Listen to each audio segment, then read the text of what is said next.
Important things to understand about the heater is that it is a constant hot water system. It is not an instant hot water system.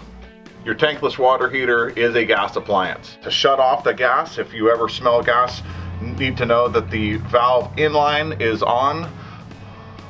Perpendicular to the valve is always off. This is the main water from the street to this unit. To maintain this heater, the only filter on this unit is this small piece right here.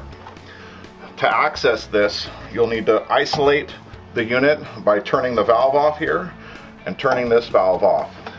You'll simply unscrew this filter. You'll notice that there is a thimble-sized screen filter on this unit. You can simply dump this in a bucket of water and use a toothbrush to clean out the debris.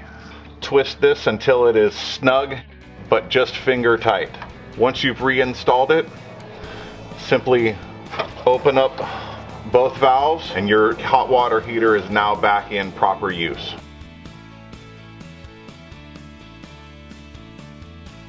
Your typical on and off button. You can also adjust this temperature up to 120 degrees or down to 104 degrees.